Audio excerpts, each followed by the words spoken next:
আসলে মেয়ের জামাই আমার প্রতি দুর্বল। সে আমাকে চায়। আমি তার দৃষ্টি দেখে, আমি তার চোখ দেখে খুব সুন্দরভাবে কিন্তু বুঝতে পারি। আসলে তার এই বয়সটা আমি অনেক আগেই পার করে এসেছি, তো এই জন্য আমি খুব বুঝি। আসলে আমার মেয়ের জামাই, সে আমার মেয়েকে যতটা না ভালোবাসে তার চাইতে বেশি আমাকে ভালোবাসে। আর বাংলাদেশ এবং ইন্ডিয়া, আপনি পৃথিবীর যে কোনো দেশের বলেন, আসলে বউয়ের চাইতে শাশুড়ির প্রতি একটু দরদ আছে বা একটু ভালোবাসে, এইরকম অনেক জামাই কিন্তু আছে। বা এরকম অসংখ্য পুরুষ কিন্তু আছে যে তারা আসলে বউয়ের চাইতে তাদের শাশুড়ির দিকেই নজরটা বেশি দেয়া। কারণ অনেক শাশুড়ি আছে দেখা যাচ্ছে ইয়ং, হ্যাঁ, শাশুড়ির আসলে শরীরে মাংস বেশি বা একটু সুন্দর লাগে দেখতে। তো এইরকম অসংখ্য অসংখ্য জামাই আছে। তো বন্ধুরা, তোমরা কারা কারা শাশুড়িকে পছন্দ করো, আজকের ভিডিওটা শুধুমাত্র তাদের জন্য। আশা করি অনেক বেশি ভালো আছো। কি বন্ধুরা, কি অবস্থা তোমাদের? কেমন আছো তোমরা? আশা করি তোমরা অনেক বেশি ভালো আছো। তোমাদের দোয়ায় এবং ভালোবাসায় আল্লাহর রহমতে আমিও অনেক বেশি ভালো আছি। তো বন্ধুরা, আজকে তোমাদের জন্য আমার জীবনের ঘটে যাওয়া একটি নতুন গল্প নিয়ে আসলাম। হ্যাঁ, ঠিক এমন ঘটনাই ঘটেছে আমার সঙ্গে। আজকে তোমরা তো চেয়েছিলে, যে অনেকেই কমেন্ট করেছিলে যে আসলে জামাই শাশুড়ির প্রথম পার্টটা তোমাদের জন্য নিয়ে আসছিলাম। তখন তোমরা অনেকেই কিন্তু এই পার্টটা অনেক বেশি পছন্দ করেছিলে। তোমরা আমাকে বলেছিলে দ্বিতীয় পার্টটা যেন আমি নিয়ে আসি। তাই আমি তোমাদের কথামতো আমি দ্বিতীয় পার্টটাও নিয়ে এসেছি। আচ্ছা, আমার নাম হচ্ছে রূপালী, আর আমার মেয়ের নাম হচ্ছে সোনালী। এটা তো তোমরা সবাই জানো। আমার মেয়ের জামাই, সে কিন্তু একটু ভদ্র, ইনোসেন্ট, এরকম একটা মানুষ। তো আসলে আমি ইদানিং লক্ষ্য করতেছি, আমার হাজব্যান্ড যেহেতু দেশের বাইরে থাকে, বিদেশে থাকে, তো এদিকে বাড়িতে আমি একাকাই থাকি। আসলে বলতে গেলে আমার অভ্যস্ত হয়ে গেছে, একা একা থাকতে থাকতে না এখন আমার অভ্যাস হয়ে গেছে। আসলে প্রবাসীর যারা স্ত্রী আছে তারা আসলে জানে যে আসলে একা থাকা কতটা কঠিন বা কতটা কষ্টকর। আসলে একা কিন্তু একটা মানুষ বাঁচতে পারে না। তাদের কিন্তু অনেক কষ্ট হয়। কিন্তু তারপরেও কোনো কিছু করার নেই। আমাকে যে একাকাই বাঁচতে হবে, একাকাই থাকতে হবে। কারণ এছাড়া আমার আর কোনো উপায় নেই। তো বন্ধুরা, আমার মেয়ের জামাই ঠিক আছে? ও আসলে ইদানিং আমার দিকে খুব বেশি লক্ষ্য করতেছে। খুব বেশি বলতে, সে আমার জন্য একেবারে পাগল। আমি গোসলে গেলে সে আমার দিকে ড্যাব ড্যাব করে তাকিয়ে থাকে। আমি রান্নাঘরে গেলে, সেখানে তো আসলে রান্নাঘরে অনেক গরম, আপনারা তো বুঝেন, তাই না? রান্নাঘরে মেয়েরা কিন্তু কাপড় চোপড় খুব একটা বেশি ভারী কাপড় চোপড় পরে না। খুব হালকা পাতলা সুতির কাপড় চোপড় পরে। আর এই কাপড় চোপড়ে কিন্তু সমস্ত কিছুই দেখা যায়। আর এই সুযোগটাই নিয়েছে আমার মেয়ের জামাই। সে আমার দিকে মাঝে মধ্যেই তাকিয়ে থাকত। তো ইদানিং আমার বাড়িতে বেড়াতে এসেছে মেয়ে এবং মেয়ের জামাই। আর মেয়ে বাড়িতে আসলে কি হয়?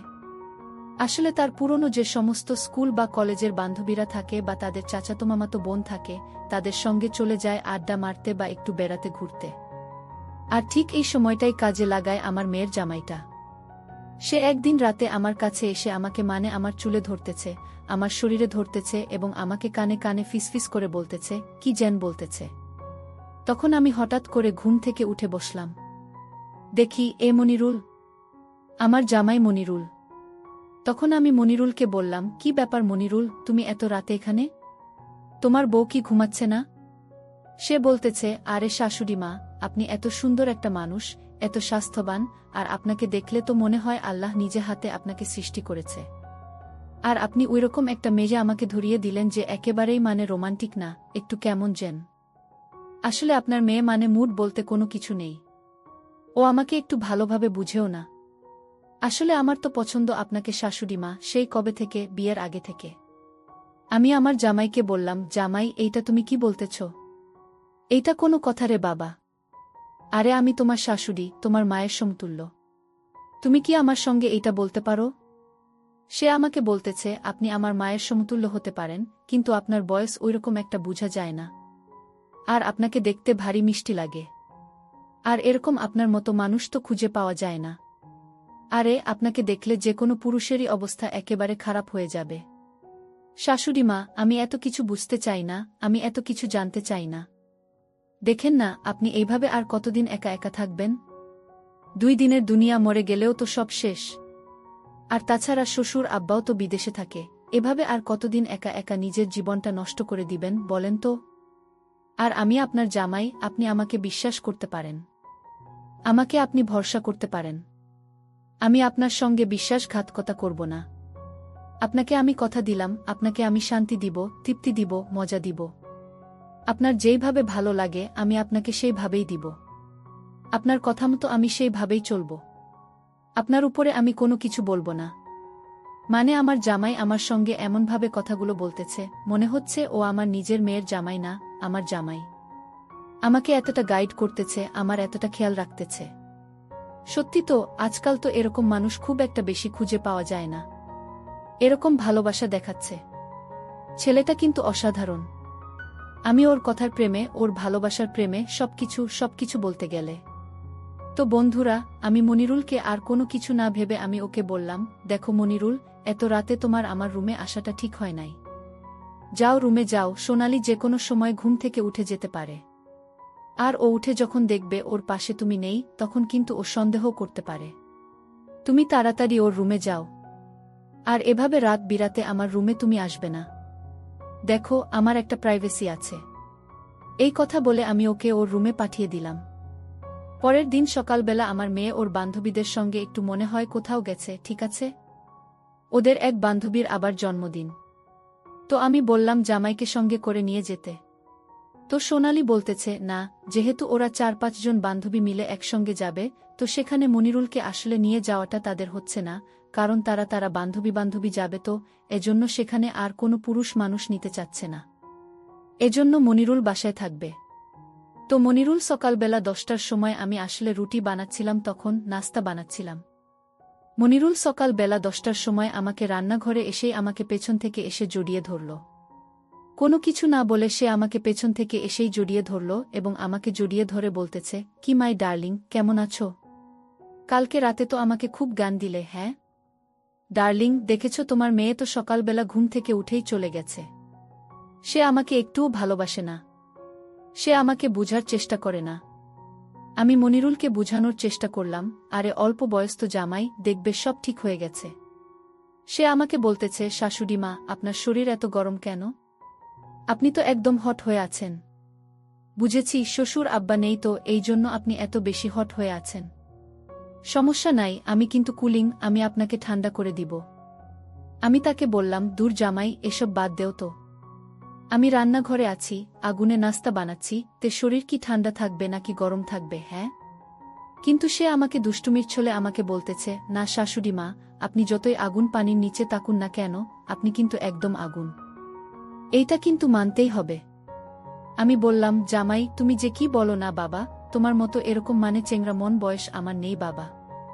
সে আমাকে বলতেছে, শাশুড়ি মা, একটা সুযোগ আমাকে দেন না। আপনার পেছনে কতদিন যাবত আমি পড়ে আছি। আরে আপনি যদি আপনার নিজের মেয়ের জামাইকেই বিশ্বাস না করতে পারেন, তাহলে আর কাকে বিশ্বাস করবেন? আপনি আমাকে বিশ্বাস করতে পারেন। আমি আপনার বিশ্বাসের মর্যাদা রাখব। আমি শ্বশুর আব্বা বা কাউকেই, আপনার মেয়েকেও বুঝতে দিব না। আপনি আমাকে যেইভাবে বলবেন আমি তো আপনাকে সেইভাবেই দিব। আপনার কথামতো চলব। তারপর আমি ভেবে দেখলাম, সত্যিই তো জামাই তো দেখতে অনেক লম্বা, হ্যান্ডসাম, এরকম একটা ছেলে তো আমি মনে মনে খুঁজছিলাম আসলে। আমার হাসব্যান্ড সে তো সৌদি আরবের একজন প্রবাসী মানুষ। 5 বছর পর একবার আসে 3 মাসের জন্য। আর 5 বছর অনেক সময়, আসলে এতদিন অপেক্ষা করা যায় নাকি? আর তাছাড়া প্রবাসীর বুড়া কি যে জ্বালা, তাদের কি যে কষ্ট, আসলে রাত হলে প্রত্যেকটা প্রবাসীর স্ত্রীর জানে যে তাদের বুকে কতটা জ্বালা, কতটা কষ্ট। ভাই, আপনার যত টাকা পয়সা থাকুক, আপনি কিন্তু একা পৃথিবীতে বাঁচতে পারবেন না। আপনার একজন পার্টনার না হলে, আপনার একজন বিশ্বস্ত সাথী না হলে, বা বিশ্বস্ত একজন লাইফ পার্টনার না থাকলে না, আপনি পৃথিবীতে বাঁচতে পারবেন না। তো আসলে আমি একজন ছেলে খুঁজতেছিলাম যে 20 বছর থেকে 30 বছর, কিন্তু মনের মতো কাউকে পাচ্ছিলাম না। আর এই বয়সে এসে কার কাছেই বা বলবো? কারণ দেখা যাচ্ছে এখনকার চেংরা পোলাপানরা একটু দুষ্টু প্রকৃতির হয়। মোবাইল আছে হাতে, কোনো সময় ভিডিও বা ছবি ধারণ করে, কখন আবার ব্ল্যাকমেল করে। দেখা যায় জামাই থাকে বিদেশে, আবার বলতে পারে যে এই মুহূর্তে 1 লাখ টাকা না দিলে আমি আপনার হাসব্যান্ডের কাছে সব কিছু বলে দেব, পাচার করে দেব। হ্যাঁ, এরকম হয়, কিন্তু অনেক ছেলে মেয়ে আছে কিন্তু এরকম করে। তো দেখা যায় এই জন্য আসলে ভয়ে কারো কাছে বলতে পারি না। আমি তো একজন হাউসওয়াইফ, সারাক্ষণ মনে করেন যে বাসার ভিতরে থাকি। ওরকম বাইরের মানুষের সঙ্গে আমার চলাফেরা হয় না, কারো কাছে মনের কথাগুলো বলতেও পারি না। তো এমনি আমাকে যারা আসলে ডেকে সবাই আমাকে পছন্দ করে, কারণ আমি তো দেখতে শুনতে ভালো, বেশ মিষ্টি। এই মানে যে পুরুষ দেখে তাদের চোখ কিন্তু আমার দিকে আটকাবে। তো তোমাদের কাছে কেমন লাগে আমাকে অবশ্যই তোমরা কমেন্ট করে জানাবেন। তো আমি চিন্তা করলাম, না আসলে সোনালির বাবা কবে বিদেশ থেকে আসবে, আর এতদিন এই নিজের জীবনটাকে কতদিন বা আটকে রাখব। এভাবে তো একটা মানুষের জীবন হতে পারে না, কারণ এভাবে তো আসলে জীবন হয় না। 5 বছর পরে আসবে 3 মাসের জন্য, এই 3 মাসে আমার কি হবে? তখন আমি চিন্তা করলাম, যেহেতু আমার মেয়ের জামাই আর আমাকে সে পছন্দ করে, সে নিজে থেকে আমাকে বলছে, আমার পিছন পিছন ঘুরঘুর করছে, না তাকে একটা সুযোগ দেওয়া উচিত আসে। আর যেহেতু বলছে তার শ্বশুরের কাছে, মেয়ের কাছেও বলবে না, আচ্ছা একটা সুযোগ দিয়ে দেখে সে কেমন পারফরম্যান্স করে বা সে কেমন সময়টা কাজে লাগায়। তখন আমি জামাইকে বললাম, ঠিক আছে জামাই, তোমাকে একটা সুযোগ দিতে পারি, তবে তোমাকে যদি আমি একটা সুযোগ দেই, তুমি কি করবে আমার সঙ্গে আগে শুনি। সে আমাকে বলছে, শাশুড়ি আম্মা, আপনার অনুমতি ছাড়া আমি কোনো কিছু করব না। আপনি যদি আমাকে অনুমতি দেন, আপনাকে আমি এত ভালোবাসা দিব, এই ভালোবাসা দিয়ে আপনাকে আমি পৃথিবীর একদম স্বর্গে পাঠিয়ে দেব। আপনি শুধু তখন আমার পিছনে ঘুরবেন আর শুধু বলবেন, মনিরুল জামাই। এই তো, এইভাবে বাবা, তুমি এইভাবে কাজ চালিয়ে যাও, আমাকে আরও বেশি করে ভালোবাসা দাও। আপনি তখন আমাকে ভালো ভালো রান্না করে তাকে খাওয়াবেন। আরে শাশুড়িমা, আপনি হতে পারেন আমার শাশুড়ি, কিন্তু আমি আপনাকে কখনোই শাশুড়ির চোখে দেখি না। আরে আপনার মেয়েকে আমি যতটুকু ভালোবাসি তার চাইতে বেশি ভালোবাসি আপনাকে। আর তাছাড়া আপনার মতো একজন সুন্দরী মেয়েকে কেন ভালোবাসবে? আমার শ্বশুর একজন প্রবাসী মানুষ, বিদেশি মানুষ। আসলে আমার অনেক কষ্ট হয়, আপনার মতো এরকম একজন সুন্দরী মানুষ একা একা থাকেন। কতটা কষ্ট করেন আপনি। আসলে পেটের দায়ে তো মানুষকে কত কিছু করতে হয়। শাশুড়ি আম্মা, আপনি আমাকে বিশ্বাস করতে পারেন। তখন আমি ভেবে দেখলাম, না হে, আমার মেয়ের জামাই আমাকে এত করে বলছে, ওকে একটা সুযোগ দিয়ে দেখে কেমন করে। আর তাছাড়া আমার মেয়েও আমাকে অনেকদিন বলেছে, মেয়ে আমাকে বান্ধবী মতোই দেখে। তো আমাকে অনেকদিন মেয়ে বলছে যে আসলে আম্মা, আপনার জামাই আসলে আমাকে এত জোরে জোরে দেয় বা এত জোরে ভালোবাসা দেয়, আমি আসলে নিতে পারি না, অনেক কষ্ট হয়। তাছাড়া আমার মেয়েটাকে বিয়ে দিয়েছি অল্প বয়সে, তো ওর আসলে এখনো একটু মানে ওই রকম বোঝে না। সে বোঝে না, ঠিক আছে। তো জামাই যেহেতু ইয়াং বয়সের বা একটু মানে ভালোই জানে, জামাইকে একটা সুযোগ দেওয়ার দরকার। তখন আমি জামাইকে বললাম, জামাই তুমি কেমন পারফরম্যান্স করতে পারো, আজকে দেখে নেব, ঠিক আছে? শাশুড়ির পিছনে তো খুব ঘুরতেছ, আজকে দেখব জামাই কত পারো তুমি। যদি না পারো তখন কিন্তু তোমার খবর আছে, এই মুখ নিয়ে তুমি আমার সামনে আর আসবে না, ঠিক আছে? সে আমাকে বলছে, আরে শাশুড়ি আম্মা, আপনি শুধু আমাকে একটা সুযোগ দিয়ে দেখেন, আজকে রাতেই আপনার সবকিছু আমি একদম বুঝিয়ে দিব। আজকের পর থেকে আপনার মুখে শুধু আমার নামেই থাকবে। আমিও জামাইকে বললাম, আচ্ছা তাই নাকি, তুমি এত বড় মাপের খেলোয়াড়, তোমার শ্বশুরই আমার কাছে কিন্তু হার মানে, বুঝেছ? সে আমাকে বলছে, আরে শ্বশুর তো বিদেশে থাকে, বিদেশে থেকে ওয়াশরুমে গিয়ে গিটার বাজিয়ে আপনার কথা মনে করে সব কিছু শেষ করে ফেলেছে, আপনি আমাকে শ্বশুরের সঙ্গে তুলনা দেবেন না। আমি জামাইকে বললাম, ও আচ্ছা তাই নাকি, তুমি এত বড় মাপের খেলোয়াড়, আচ্ছা ঠিক আছে, দেখব, রাতেই দেখা হবে তোমার সঙ্গে। তখন জামাইকে নাস্তা দিয়ে আমি চলে গেলাম আমার রুমে, গিয়ে গোসল করে ফ্রেশ হয়ে আবার দুপুরের জন্য খাবার দাবার বানিয়ে রাতে ডিনার করলাম। তো রাতে ডিনারে 10টার সময় আমাকে ফোন দিচ্ছে, দিয়ে বলছে ওর বান্ধবীরা সবাই নাকি একটু পিকনিকে গেছে, ওরা অনেক দিন ওকে পেতে, অনেক দিন পরে আজকে নাকি ওকে ছাড়বে না, কালকে সকালে আসবে। আমি মেয়েকে বললাম, ঠিক আছে, তুমি অনেক দিন পরে বাসায় এসেছ, এসে যখন বান্ধবীদের কাছে চলে গেছে, আচ্ছা ঠিক আছে, তুমি আরও 2-1 দিন থেকে আসো। আমি তাকে এই কথা বললাম। তো মেয়ে বলতাছে, আচ্ছা ঠিক আছে আম্মু, তাহলে ভালো থেকো আর মনিরুলের খেয়াল রেখো। এই কথা বলে আমার মেয়ে ফোনটা রেখে দিল। তারপর মনিরুল আমাকে বলছে, আম্মু তাহলে তো ভালোই হলো, আপনার মেয়েও আসবে না, আমরা এই 2টা দিন একটু রিল্যাক্স করে থাকতে পারব। আমি বললাম, ঠিক আছে, এটা তোমার একটা স্বপ্ন ছিল, তোমার জন্যই ভালো হলো, দেখি তুমি কেমন কাজে লাগাতে পারো। রাত যখন 10টা মনিরুল ঠিক তখন আমার কাছে ও আমার জন্য একটা লাল শাড়ি নিয়ে আসছে। সঙ্গে একটা বেগুনি কালারের একটা ব্রাউ নিয়ে আসছে, আবার একটা লেডিস পারফিউম নিয়ে আসছে। এটা দিয়ে আমাকে বলতেছে, শাশুড়ি মা আমার সঙ্গে আজকে এটা পরবেন এবং এই পারফিউমটা দিবেন। এই ফিল্মটা আমার খুব ভালো লাগে। আর তাছাড়া আজকে আপনার সঙ্গে আমার অন্যরকম একটা রাত হবে। আমি আজকে রাতটা একটা স্মৃতি হিসাবে রাখতে চাই। মেয়ের জামাইয়ের মুখে এই কথা শুনে আর এই কাণ্ড দেখে আমি তো রীতিমতো অবাক। যে জামাই যেমনই হোক, একটু মানে গোমরা মুখে জামাইটা হ্যাঁ হ্যাঁ, কিন্তু রোমান্টিক আছে না। এরকম একটা জামাই পাওয়া সত্যিই ভাগ্যের ব্যাপার। তখন আমি ভাবলাম, আচ্ছা ঠিক আছে, আমি পরতেছি।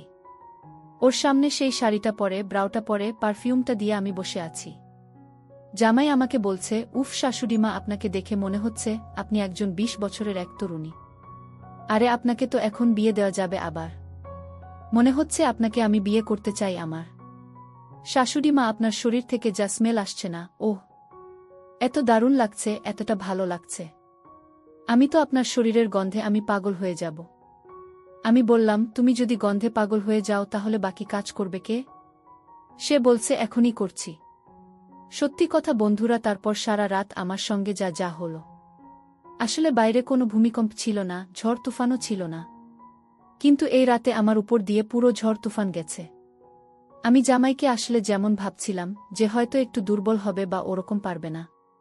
কারণ এখনকার ছেলেরা বেশিরভাগ মানে 20-25 বছরের ছেলেরা মানে দেখবেন একটু লো বাজে পারফরম্যান্স। তারা অনেকেই পারে না। কেন, ওই যে মোবাইলে ওই সমস্ত ভিডিও টিডিও দেখে হাত দিয়ে এই কাজগুলো করে, তারপর আবাসিক টাবাসিক এ যায়, কত কিছু করে। কিন্তু আমি আসলে জামাইকে ভাবছিলাম ওই রকমই। কিন্তু ওর প্রতি আমার ধারণা একদম ভুল। ও শ্বশুর যদি হয় 100, জামাই হবে 300, মানে তার যেত 3 ডাবল। না, জামাই গাড়ি কিন্তু সারারাত খুব ভালোই চালাইছে। আমার উপর দিয়ে সারারাত এতটা জোর তুফান গেছে সেটা তোমাদের কি আর বলে বোঝাতে পারবো না। বাপের বাপ, পরের দিন সকাল বেলা আসলে আমি এতটা ক্লান্ত হয়ে গেছি। আমার শরীরটা একটু ফ্রেশ লাগছে, অনেকটা হালকা হয়ে গেছে শরীরটা। এতদিন আমার কাছে শরীরটা বেশ ভারী মনে হতো। মনে কেন জানি এটা মনে হতো যে শরীরে একটা বস্তু আছে আমার। কিন্তু গতকালকে ঝড় তুফান আমার উপর দিয়ে যাওয়ার পর অনেকটা হালকা লাগছে শরীরটা এখন। উফ, কেমন যেন একটু ফ্রেশ লাগছে। একটু মনে হচ্ছে অন্যরকম লাগছে। বাপরে বাপ, কতদিন পর এমনটা আমার সঙ্গে হয়েছে। এর আগে কখনো এরকম হয়নি। আমি জামাইকে বলছি, কি জামাই, ঘুম থেকে উঠবে না নাকি? গতকালকে তো বেশ জোর তুফান তুলেছে আমার উপর দিয়ে। সে বলছে, আরে এটা তো তেমন কোনো বিষয় না, এটা তো সিম্পল ছিল। শাশুড়ি মা, না, আপনি আমাকে একটু ঘুমাতে দেন। আমি আসলে একটু ক্লান্ত, আজকে আমাকে আপনি ঘুমাতে দেন। আজকে রাতে আরও বেশি ঝড় তুফান তুলব আপনার উপর দিয়ে। জামাইয়ের মুখে এ কথা শুনে সত্যিই আমার মুখটা মানে কেন একটু খুশি হয়ে গেল আচমকা। অনেক খুশি হয়ে গেলাম, মানে আমার কাছে মনে হচ্ছে এতদিন পর আমি একজন মনের মতো একজন মানুষ পেয়েছে। সত্যিই তো, মানে আমাকে এতটা দিতে পারবেন, এতটা আনন্দ ভালোবাসা দিতে পারবে। মানে আমি তো এতদিন এটার অপেক্ষায় ছিলাম যে আমাকে এই জিনিসগুলো দিবে। এতদিন আমি যেটার অপেক্ষায় ছিলাম। আমার মেয়ের জামাই আমার সেই মনের আশাগুলো এখন সে পূরণ করছে। কিন্তু দিনগত এক আচমকা ঘটনা। মেয়ে আমাকে বলল সে আজকেও আসবে না, কিন্তু হঠাৎ করে দেখে সে চলে আসলো। তারপর মেয়েকে বললাম, কি রে মা সোনালি, তুই চলে আসলে? এদিকে তো তার চলে আসা দেখে আমি এবং আমার মেয়ের জামাই মনিরুল, আমরা দুজনেই অখুশি হয়ে পড়লাম। তখন সোনালি বলছে, কি মা, আমি আসছি, তোমাকে কেউ খুশি হন নাই? তোমার মুখটা এরকম কালো হয়ে আছে কেন? আমি বললাম, না এমনি। তখন মেয়ে আমার রুমে যেতেই গিয়ে দেখে এই সমস্ত কিছু। তো মেয়ে বলল, আমি ফ্রেশ হয়ে আসছি, গোসল করি। এদিকে মেয়ের জামাই মনিরুল আমার রুমে চলে এসেছে হঠাৎ করে। এসে আমাকে বলছে, শাশুড়ি আম্মা, আজকে মনে আমরা সে সুযোগটা পাব না। আমরা একটা কাজ করি। সোনালি তখন গোসল করতে গেছে। আরও গোসল করতে একটু দেরি লাগে, আধা ঘন্টার মতো। শাশুড়ি মা, আপনি আমাকে আধ ঘন্টা একটু সুযোগ দেন। আমি 20 মিনিটের বেশি এই কাজটা করতে নেব না। জামাই আমার সঙ্গে এক প্রকার জোর জবরদস্তি করা শুরু করেছে। আমি জামাইকে বলছি, আরে না না জামাই, তুমি এটা কি করছো? আরে শালা যে কোনো সময় চলে আসবে, তো গোসল করতে গেছে। জামাই বলছে, শাশুড়ি আম্মা প্লিজ কোনো কিছু কথাবার্তা বলবেন না। ঠিক আছে, আমি কাজটা করে আমি চলে যাব। জামাই আমার সঙ্গে এক প্রকার বেশ জোর জবরদস্তি করা শুরু করল। জামাই কি আমি আর কোনোভাবে কোনো রকমভাবে আটকাতে পারলাম না।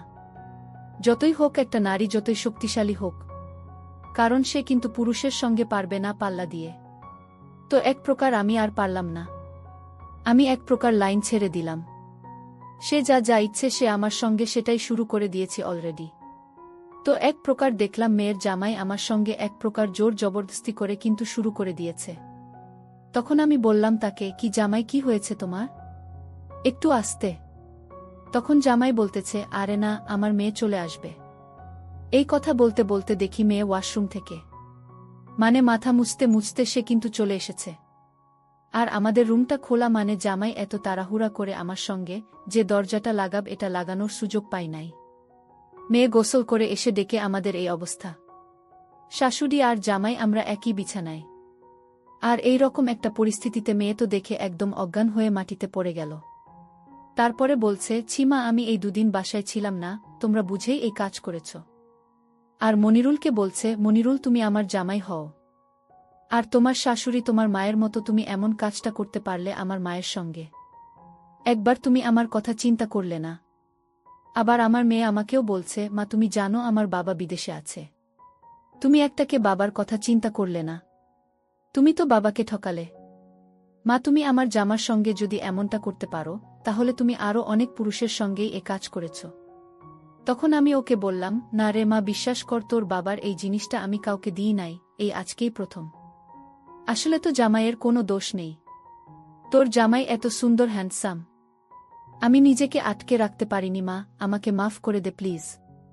এই কথা বলে মনিরুল বলল, না এখানে শাশুড়ির কোনো দোষ নেই, এখানে আমারই দোষ।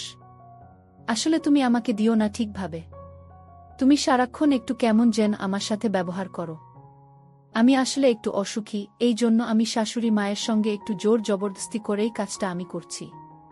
তখন আমি আর কোনো কিছু বললাম না। কি করব, এটা তো আমার ঘরের একটা ব্যাপার। এখন আমি যদি এখানে রাগ করে চিৎকার চেঁচামেচি করে কোনো লাভ হবে না। এটা আমার নিজের পরিবারের মান সম্মান নষ্ট। আমার মেয়ে আমাকে বলেছে, ঠিক আছে মা, যা হওয়ার হয়ে গেছে।